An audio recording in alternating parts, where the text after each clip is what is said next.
Hello and welcome to episode, I have no idea what number, of the What Shara Made podcast. Welcome back if you are a returning viewer, and a big hello if this is the very first time you're joining me. I've got a couple of FOs and quite a few whips. I've got a lot of projects on the go at the moment, but I think we probably all have at this time of year. Incidentally, this is today the 5-year anniversary of my podcast, starting my podcast. I didn't plan it that way, it just happens to be how it is. So that's a nice coincidence. And right now the dog wants to play. She's been sedate all afternoon. As soon as I hit record, she wants to play. So we're playing a bit of tug of war while I'm talking to you. I might start with the FO that I'm wearing. I finished this maybe last night or the night before, I'm not really sure. It is one of my own designs. I didn't use a pattern, I just sort of made it up as I went along. I'll stand up and show you. It's a cropped design, as you can see. It hasn't been blocked yet, so when I block it, I'm going to try and make it a little bit longer at the front. It's a nice length at the back, but it's a little short at the front, and I think that's because I made the neckline when I did the neck ribbing here. I made that a bit smaller than I think I originally planned, and it sucked up the front a bit, but never mind. Yeah, so we've got this sort of style here. With these sort of sleeves, and I wanted the sleeves to be a bit more billowy as well, but they haven't quite turned out that way either. That's what happens when you make up a jumper as you go along, and I might try and fluff those out when I block it as well.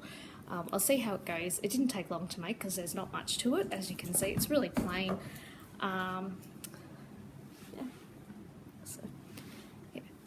That's what it looks like. It's a mohair blend. I used 2 strands, so really sparkly one and a plain one. I think the colour is called terracotta in both of them, and this one, they're called Diablo and Diablo Glitter, makes sense, and I got them from Hobby in, I think they're based in Denmark. And if you're looking for somewhere that does really fast shipping, like faster than domestic shipping, that would be Hobby.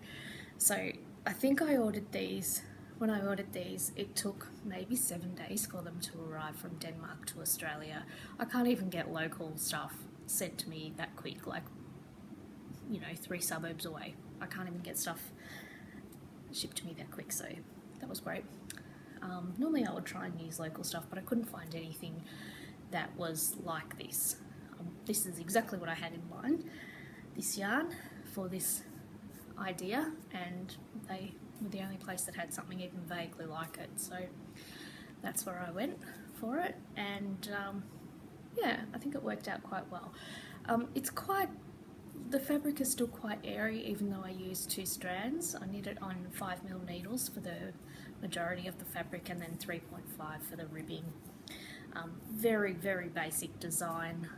I cast on at the shoulders and knit down, increasing for the underarms. So I knit like back and forth a panel, and then I picked up and knit stitches for the front, down, increasing gradually for the neckline and the underarm, and same on this side, increasing there, and then joined up there, and then joined the underarms, and then I just knit the body in the round. I didn't do any shaping on the body, and then I just swapped to smaller needles for the ribbing, so there's no shaping at all. And then I picked up stitches around the armholes, and then I did a short row sleeve cap, and then just knit the sleeves down. No shaping on the sleeves again, and then just did the swap to 3.5 needles for the cuff. Same on that sleeve, obviously, identical, and that was all there is to it. So it was a very, and then I picked up stitches around the neck, did the neck. So it was a very, very simple, very, very quick knit. It probably could have done with being a little bit longer, but that's how these things go. I'm going to try and stretch it out in blocking. Hopefully it stretches. I don't know what's going to happen. Otherwise I might just have to wear it with really high-waisted trousers and skirts and stuff to accommodate for its shortness. But never mind, it's still very wearable. I had planned on wearing it with some particular high-waisted pants or over dresses that tend to have a high waist anyway. So that's this jumper. That's quite festive, but doesn't have to be. My next whip is a pattern by Andrea Mowry, and it's her latest sock pattern that she's released, and can't for the life of me remember what it's called, so I'll put the name along here. And it's a toe up pattern, and it's doing a little bit of a funny spiral thing. I'm not sure why, but and it did make me freak out and think, oh my goodness, I've accidentally put the heel on the side of the toe, or like, you know, put the toe here and then put the heel there, you know, twisted the foot, but I haven't. And knitting does, when you knit in the round, it does tend to have a slight spiral slant to it, but it isn't, in real life it's not actually twisting around. Once you get your foot in there, it just straightens back out, but yeah, when you just let it sit and do its own thing relaxed, it does tend to have a little bit of a twist to it. So these are a toe up construction. Here's my little toe down here, and it's got a fleagle heel and a just a plain gusset, but the whole thing is rib, so even the sole. I wonder if I can squeeze my little hand in here without knocking stitches off. Let's find out. So let's see, I've got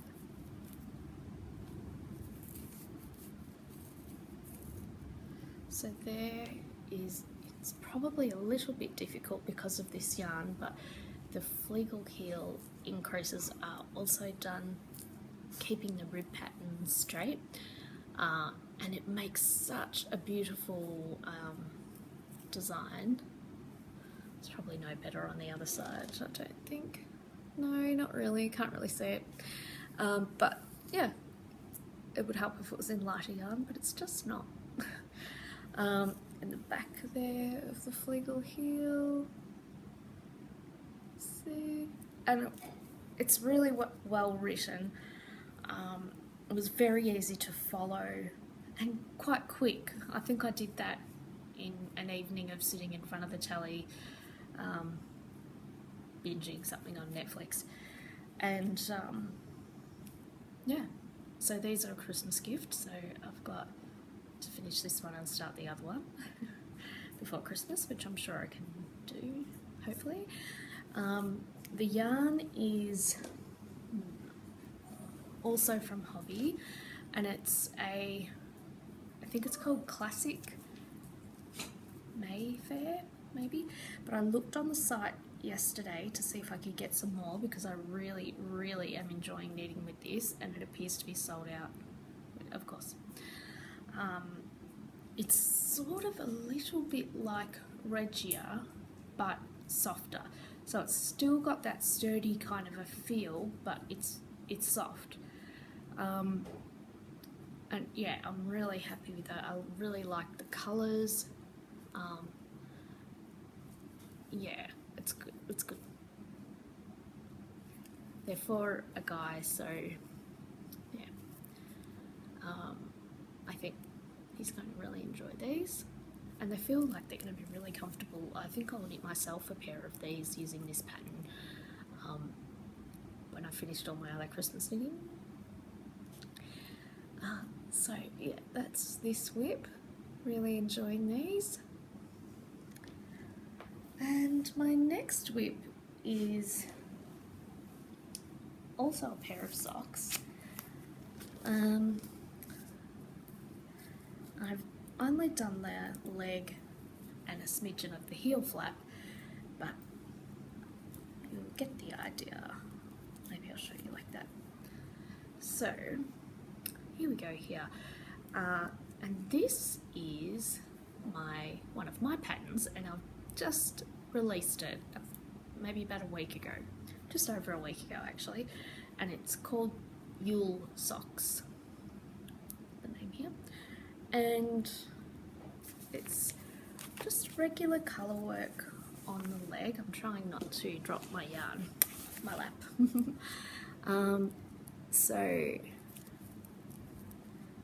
it goes all the way around the leg, the pattern, and it's reasonably stretchy despite being stranded colour work. As long as you keep your floats nice and loose, you're not yanking your floats when you do your colour work around the ankle. They're quite comfortable to wear and they're easy to get on and off, things like that, which is what you want in a sock, of course. And they don't have to be for Christmas, of course. You can do them in any colour combination you like. The first pair I did were in red and this bone kind of colour, and they do look a lot more Christmassy than these ones. These ones look a bit more après-ski rather than Christmassy, but that's what we've got. And I've just started the heel flap here, and the foot will be stripy. I'll put up a picture of my other Yule socks here.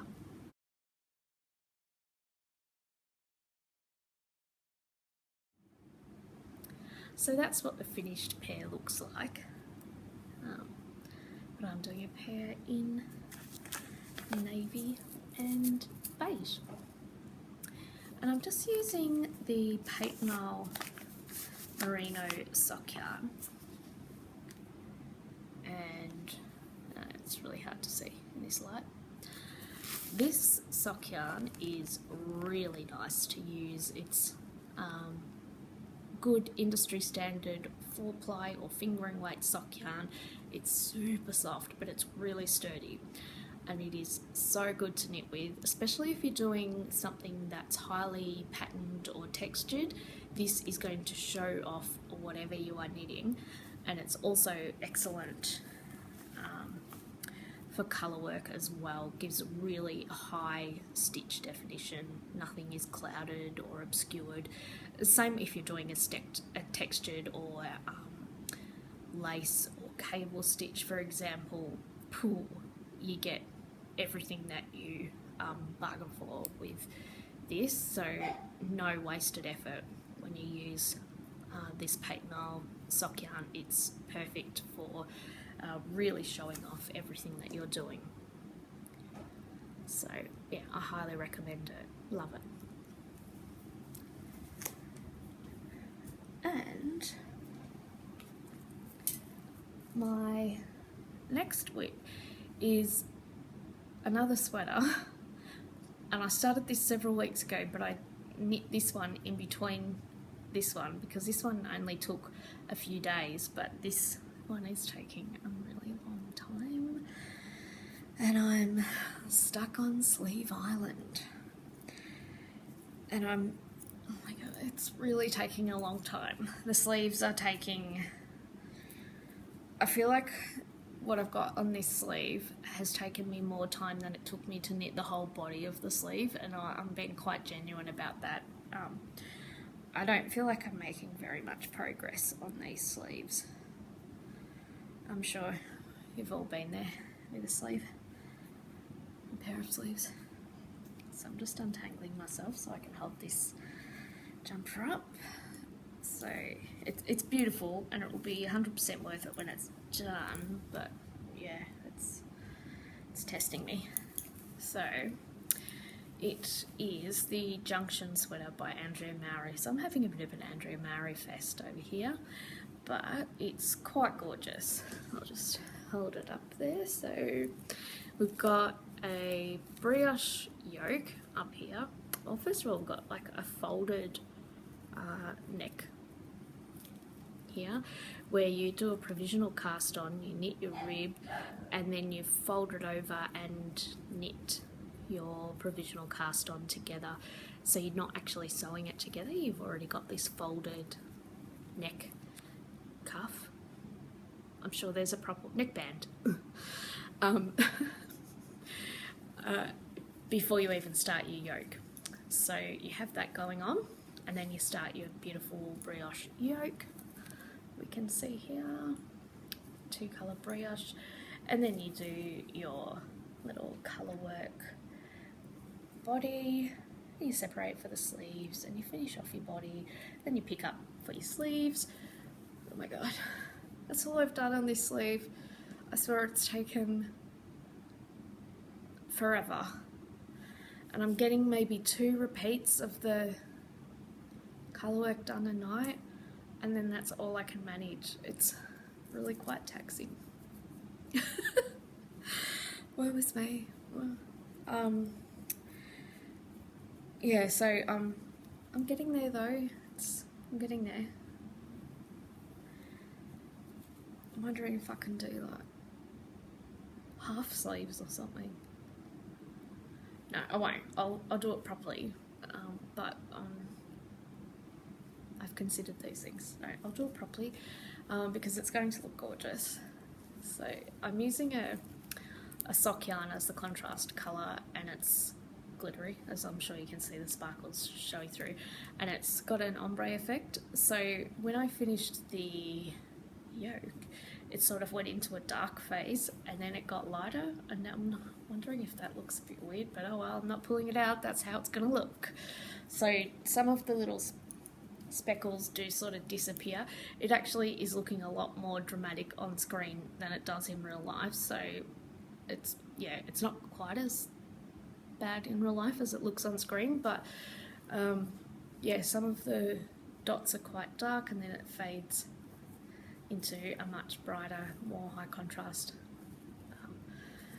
dots down the bottom, but whatever, that's what it looks like, so that's what's happening.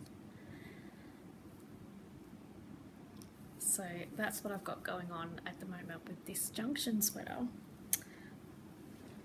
And my last whip is a shawl that I'm making, not for anything in particular, just for me, I think.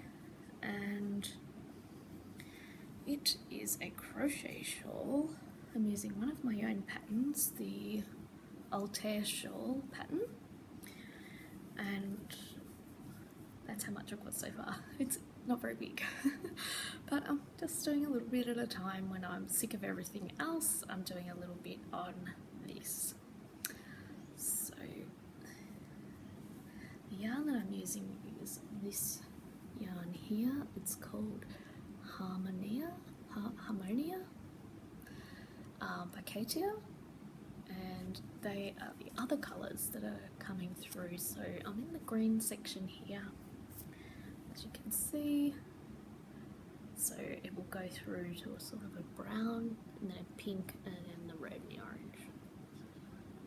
Yeah, so I'm really enjoying that actually. It's quite interesting the way the colours are coming through. I'm not sure I've actually used any of these type of colour changing yarns before. If I have, I can't recall it. But it's very nice. It's 100% cotton. And it is made up of lots and lots of little strands or little plies, very fine plies put together, and they're quite loosely plied, and I was a bit worried about that initially, thinking that's going to be a real pain to crochet. They're going to split all the time, constantly, but it doesn't. I don't know if it's because I'm left-handed and the way that it's twisted, I twist it a little bit as I'm working, perhaps, I'm not really sure, but I've not had any issues with it splitting, which has been good, because that obviously can be quite frustrating as you're working if your yarn is splitting as you're using it, but it hasn't. It's been a real joy to work with actually. And speaking of crochet, a little while ago during lockdown, I decided to treat myself to some Furls crochet hooks. and I got two, and I've used them a little bit, but I don't know if I really love them. Maybe because I'm used to using other types of crochet hooks, but let me know if you've used these hooks before. They look beautiful, that's for sure. Do they take a bit of getting used to, maybe? I've tried to persist. I did make an entire project, which I don't have with me, I've given it away now, using the hook. I just decided to persist with the entire project, and I found I was very, very slow crocheting with this hook. How well it's going to show up on it. The lip of the hook is quite deep, and it's quite sharp or fine. The lip is, not the tip, but the lip here. And I found that it split my yarn constantly. And I thought perhaps it was the yarn I was using. Was that yarn I was just talking about, it was a different yarn. And I thought perhaps it's that yarn that I'm using. So I tried a different yarn, and it continually split that yarn as well, and I thought, maybe it's the way I crochet. So I tried a different technique to sort of try and mitigate that splitting that I was doing, but it made it worse. So I'm not sure how to avoid that, because it seems to be the hook is splitting the yarn constantly because of that fine sharp lip. But maybe there's something that I can do to stop that happening. If you've got any hints or tips, I would love to know, because I want to love them. People rave about these hooks, which is why I got them, and because they look really pretty, but I'm struggling to enjoy using them. And they're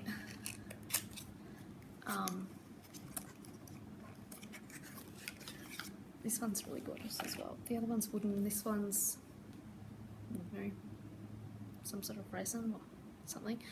And it's the same, got the same very fine, sharp, put it on my face, there's a nice pale thing, lip, and it just splits the yarn as I'm pulling it through. I've tried sort of pulling my hook through on different angles, and yeah, I'm not having much luck. So like every second or third stitch I'm splitting my yarn. But the other thing is, see how it's got quite a bulbous handle? That's good, I enjoy a hook with a handle on it, but it's the bulbous part is too far up the hook for the way I hold my hook. I hold my hook like this, not like this. But the bulbous part's too far up the hook. I find I'm too far away from my work. I need to hold my hook a little further down, in which case the bulbous part is not getting used. So yeah, I don't know. And it's weighted in an unusual way then, so that I've got to move my hands in a very different way. So it's quite possible it's just a matter of getting used to it. And I need to keep persisting. But like I said, if you've got any hints or tips that you found useful when using furls hooks, I'd love to know. And I think that, oh no, I've got one more. It's December, which means it's Advent calendar season, and I've got 2 Advent calendars. I've got a tea Advent calendar. You can see my cup of tea over there. I've got a pucker tea Advent calendar, and my friend Elise has also got one, and we're doing it together. And we also have the same yarn Advent calendar, which is the Louie and Lola Advent calendar, and I've got it sitting down here, and I haven't opened today's one, so I'm going to open it with you today. So I've got my Louie and Lola Advent calendar in here, and it's the 10th, so let me see, where is it? Day 10? Yeah. So let us see what is in here. They've all been gorgeous so far, so I have no doubt that today will be just as beautiful.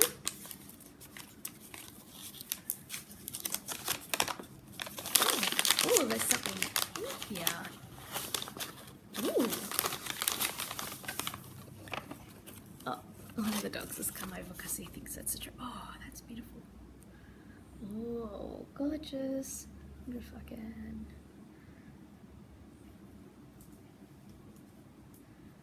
Beautiful. That is so gorgeous. A beautiful golden yellow colour. And there's something in here. Ooh. Oh, yum. I thought I could smell that. A warm, spicy tea. Yum, that smells beautiful. I'll have to have that after I have that tea. Gorgeous. Now, I haven't quite decided what I'm going to make with my advent calendar yet. Usually I am making something as I'm opening them, but this year I decided I already had enough going on in December, knit-wise, crochet-wise, so I decided I would wait until I'd open them all and see what they, you know, if they spoke to me about what they wanted to be made into. And I think maybe I'm going to make this shawl.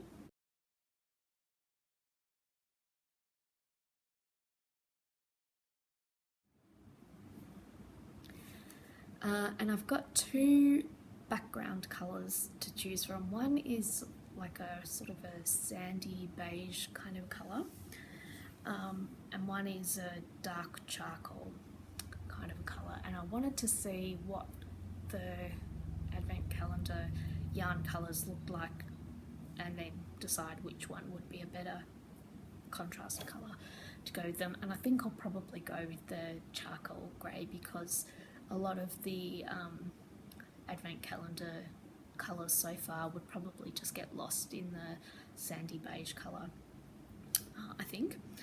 But I'll wait and see what the rest of them look like, and might be able to decide then. But I think that is all now. I hope you're all doing well, and I hope you're looking after yourselves and looking after each other, and I hope the weather has been kind to you wherever you are, and I will hopefully see you all again really soon. Bye.